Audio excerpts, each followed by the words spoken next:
Hey, welcome to Crossroads. In today's episode, I want to ask you a question.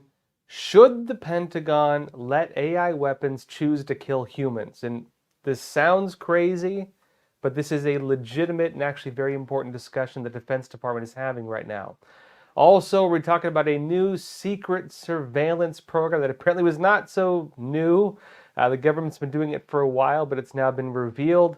Authorities were tracking Americans using phone records. AT&T was allegedly involved. We'll also be talking about the United Nations advancing an agenda, well, a new agenda, but with some updates against eating meat. So if you like eating meat, well, it's you might have to spar with the United Nations over it pretty soon. First, I want to talk what's happening with these AI weapons. First of all, now, weapon systems run by artificial intelligence could become tools that basically humans can't compete with. The process of analyzing a target, identifying it as a possible threat, and then pulling the trigger, to kill, would be faster for AI than it would for any human. The process of going through that and making sure you have the right target, AI does it almost instantaneously. They would be weapons that don't need to sleep, don't daydream, don't need to take breaks, and don't need to eat or anything else. And they raise massive ethical issues. And now there's a debate on whether the Pentagon should allow them, especially as other countries begin to push them, be adopted into our own military. Let me show you this. This is Business Insider. It says this: lethal autonomous weapons that can select targets using AI are being developed by countries, including the US, China, and Israel. It says the use of so-called killer robots would mark a disturbing development, say critics, handing life and death battlefield decisions to machines with no human input. Several governments are lobbying the United Nations for binding resolutions restricting the use of AI killer drones, but the U.S. is among the group of nations, which also includes Russia, Australia, and Israel, who are resisting any such moves, favoring a non-binding resolution instead. Meaning, hey, they can talk about it, but nobody has to follow it. New York Times had something else as well. It said, from landmines to drones, tech has driven fears about autonomous arms. Concerns about weapons that can kill without a human decision is not entirely new. Now, really, it's complicated when you get into the weeds of it. These weapons, in my opinion, are terrible. Imagine the possibilities of having drones, going out and having the ability to kill humans. When we think of robots, a lot of us think of like early sci-fi movies and, the Terminator and stuff like that. The reality of these, though, would often be things that maybe it would be like the flying drones that you can buy pretty cheap. It would be systems that would use technology as simple as like facial recognition on a phone, only the facial recognition feature doubles as the targeting device. I've actually seen people develop very cheap versions of this actually using a cell phone and using the camera and facial recognition as a tool to identify targets. This can be done very cheaply. It's not even necessarily something that needs to be done by militaries. And it's something you've even seen coming about to some extent on battlefields, including in Syria and other places, where people have been making auto turrets, although a lot of the ones they make have some degree of human input, but turrets that humans don't necessarily need to man. This is very quickly becoming the future of war. And as this does develop, you're going to see not only, again, major militaries considering the use of it, but even smaller terrorist groups, even cartels, and notably there have been cases of them doing things like this already.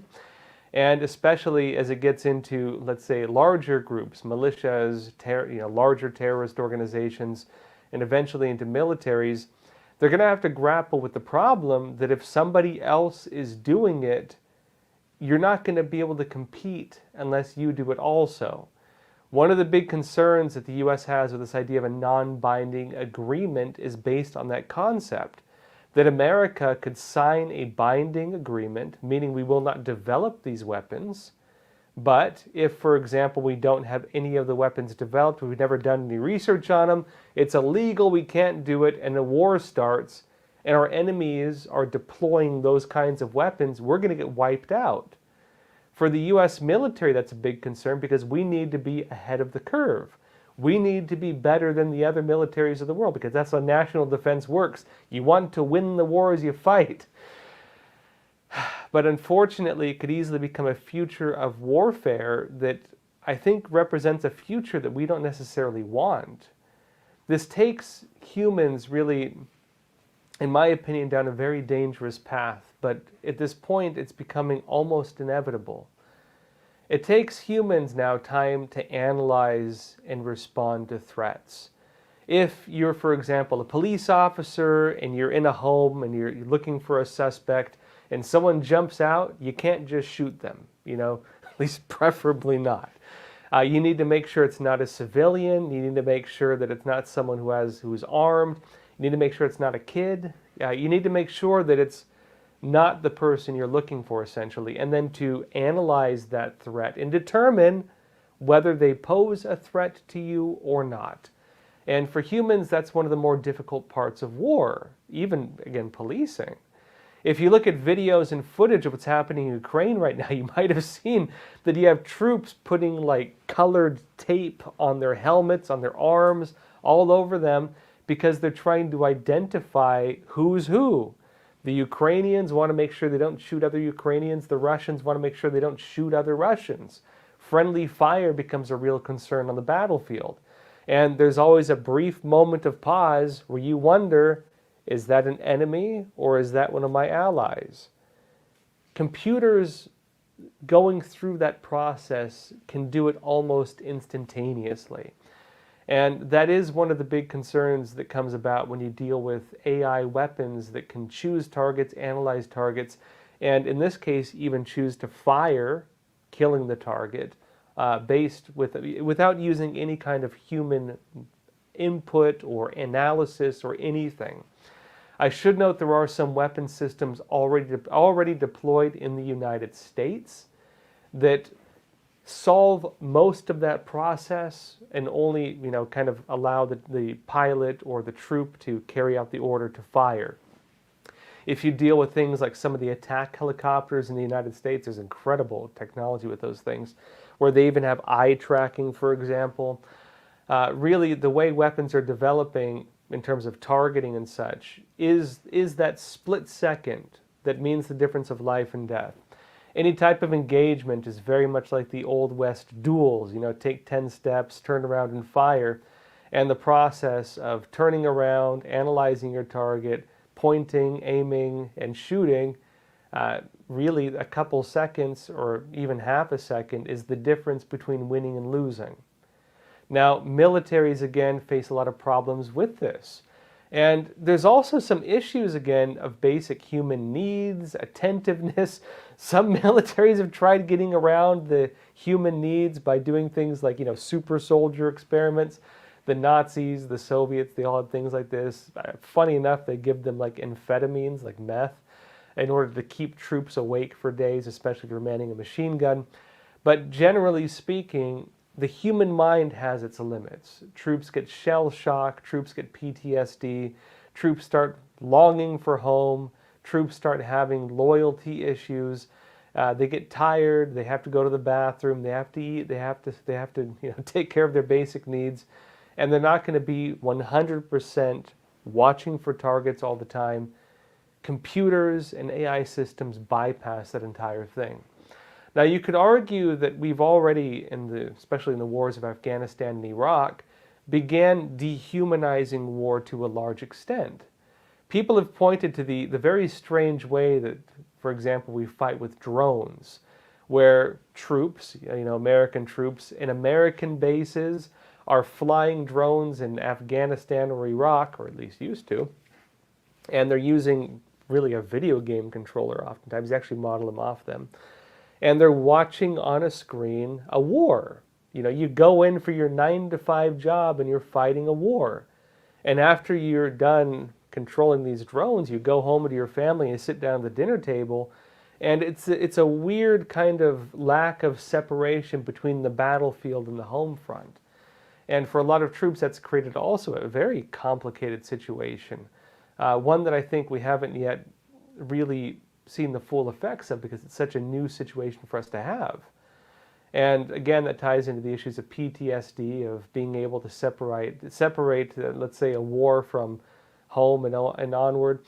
But for robots and AI, and remember, a machine controlled by AI is a robot, you are dealing with essentially the complete dehumanization of war. Now, opening the door to allowing AI to kill humans is a very difficult door to close. And again, once you begin doing it and your enemies begin doing it, that will very quickly become the main face of war, because anything other than that will not be able to compete. And it raises many other concerns with AI as well, such as, how will AI develop, for example?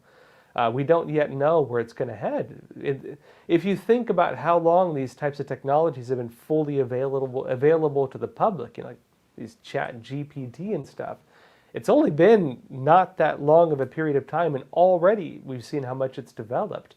Already we've seen how much it has changed. We're at the very beginning of this, and it's developing extremely quickly. And I should note as well, this is not just going to be, in my opinion, a military issue. This is going to become a terrorism issue. This is going to become a militia issue. It's going to become an issue where people without necessarily huge budgets are going to very soon, well, actually you can already, although I do not recommend it, by the way. The technology is very easy to build, though. People who can create really turrets, sentry guns very easily. Again, just by using even their cell phones and basic AI and simple contraptions in order to create these guns. This is becoming the future, unfortunately. Now, that being said, speaking about the future and dystopians, there's a new secret surveillance program, and it turns out authorities were tracking Americans' phone records. Now, new findings are emerging on systems that were being used to spy on Americans. I know we hear things like this all the time, and we're kind of getting numb to it, but don't get numb to it. This is a violation of your constitutional rights on illegal searches and seizures, and the moment you start accepting that, that's going to become the norm. Now, one of the latest of these is a dragnet surveillance program that was tracking people's phone records for over a decade. Now, I should note as well, judge it based on, whatever you would like. I personally believe this would constitute a violation of the Constitution, again, against illegal searches and seizures. The government cannot just wiretap innocent people. But unfortunately, we've allowed these types of we've allowed this type of spying to become the norm. Here's Wired explaining the new one. It says this: a little-known surveillance program tracks more than 1 trillion domestic phone records within the United States each year. According to a letter Wired obtained, Wired magazine, that was sent by U.S. Senator Ron Wyden to the Department of Justice on Sunday, challenging the program's legitimacy, explains this, he says. It says, according to the letter, a surveillance program now known as Data Analytical Services, DAS, sounds very benign.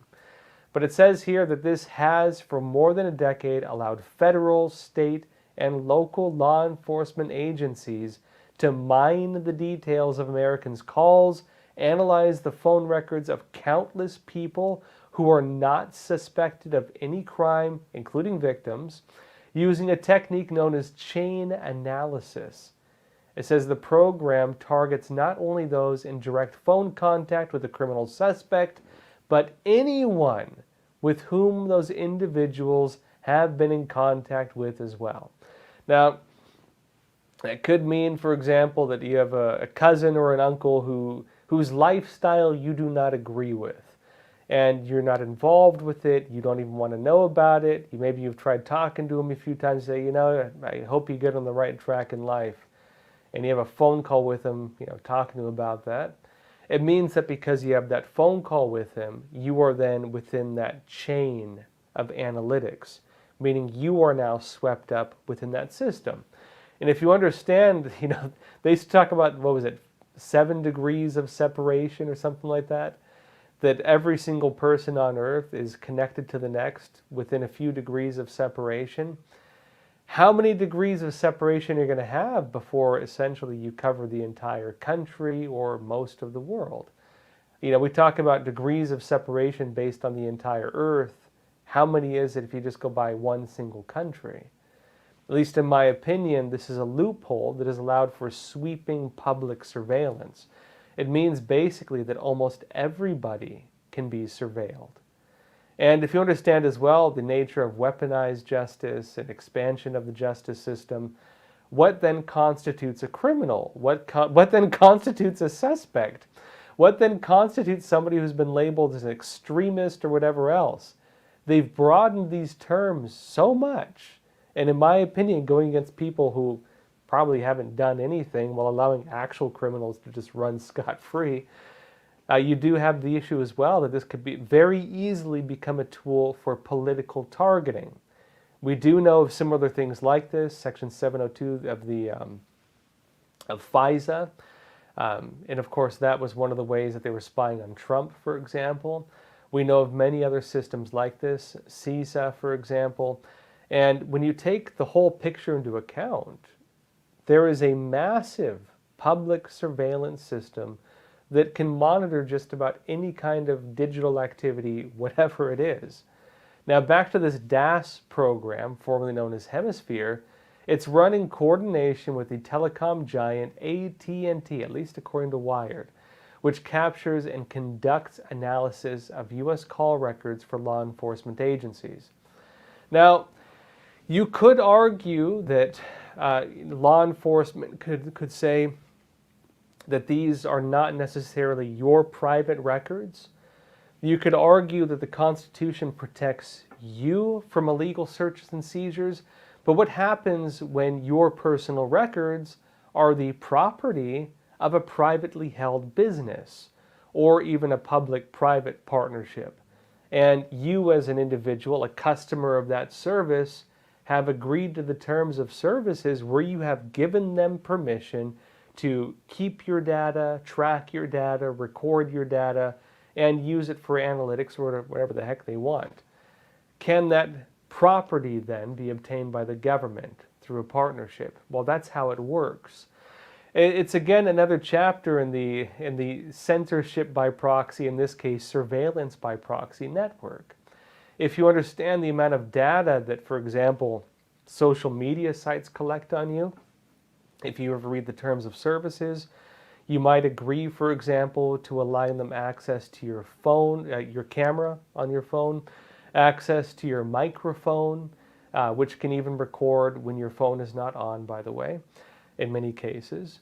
It means you're giving them access to your search history, access to analytics on your political views, analytics on your interests, analytics on your behavior, who are your friends, who are your family, your entire social network, everything you enjoy doing, and oftentimes even what you type in chat.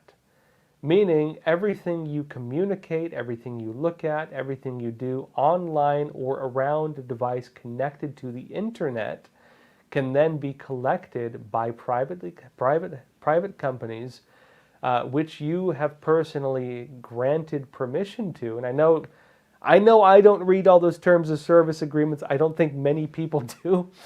But as soon as you check that I agree box, oftentimes you are then beholden to whatever crazy programs or crazy access you have allowed them to get.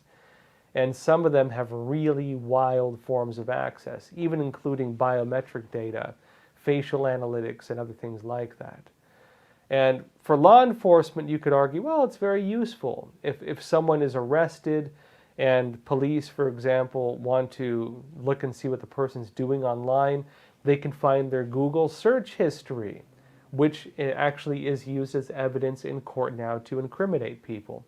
You can look at their text messages, even for libel lawsuits. If you defame somebody or something, they can request records of your text messages to find whether you've typed chats to friends And in those chats, you've revealed, for example, a bias against the individual or something else, showing intent.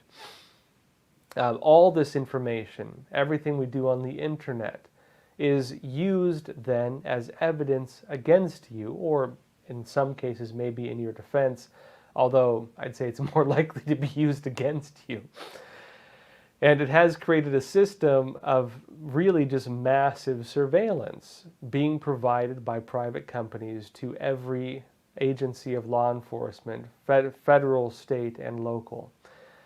Now, also, in addition to this, apparently Moderna, the vaccine company, was also monitoring people for anti-vaccine views. Let me show you this. The New York Times, or New York Post has it. It says Moderna had hired a former FBI agent to compile internal company reports about high-risk celebrities, including tennis star Novak Djokovic, tech mogul Elon Musk, actor Russell Brand, who's being, of course, targeted and attacked right now, who have been publicly critical of vaccine mandates, according to a report. It says the Boston-based pharmaceutical company, again Moderna, which marketed one of the first mRNA vaccines against COVID-19 that was distributed to tens of millions of Americans during the coronavirus pandemic, is said to be employing a team of former law enforcement officials who make up a disinformation department that keeps track of anti-vaccine sentiment. Now, look, you could also, let me give both sides on this. You could argue this is a case of a company monitoring for public criticism of its product. Most companies these days have forms of marketing analysis which also pay attention to criticism or rumors. Most companies, for example, will pay attention to what the markets are saying. If you release a product, let's say you release a product and people like it, hey, you do more of it. And if you release a product and people hate it, well, you're typically going to go find what they hate about it so you can improve it. This goes a step further, though, because this is individuals criticizing a product. And in some cases, these companies want to see, well, is it valid criticism? Is it fake criticism? Are these individuals making false statements? Could we sue them for libel or whatever else? That's also part of the analysis. But with Moderna, this actually goes a little bit further.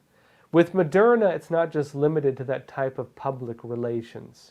Let me show you this same link, same New York Post article. It says, reports that are deemed to be problematic are given color-coded levels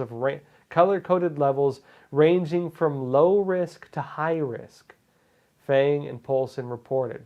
It says a low-risk item is usually worth one monitoring, though they don't currently warrant any action, while higher-risk bulletins would prompt, quote, our team to notify the appropriate stakeholders with recommendations, according to the report.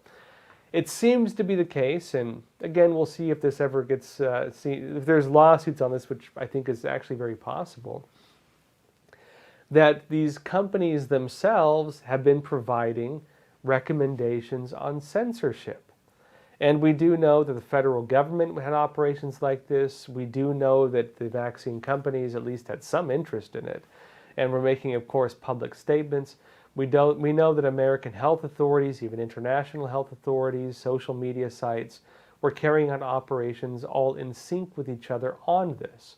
And it goes back again to the public-private partnership that bypasses the Constitution by, again, allows the government to bypass the Constitution and protections of your rights by aligning themselves with businesses which they can use as the tools to do what they cannot legally do. Now, back to Moderna, this could go beyond just public relations, in other words. It does raise some questions on whether this monitoring and feedback system was also informing the many systems of online censorship. That is going to be one of the big questions that needs to be answered on this. Now, folks, that's it for YouTube, Facebook, Twitter. For the rest of this episode, come and join me on Epoch TV. Link in the description below this video. I'll be talking about how the United Nations right now is advancing the agenda against meat. Also, let me know your thoughts on whether or not you think the Pentagon should let AI weapons choose to kill humans. You can send me an email at crossroads@epochtimes.com, EpochTimes.com. I want to hear your thoughts on the AI debate. And with that, let's jump over to Epoch TV, EpochTV.com, and I'll see you there for the rest of the episode.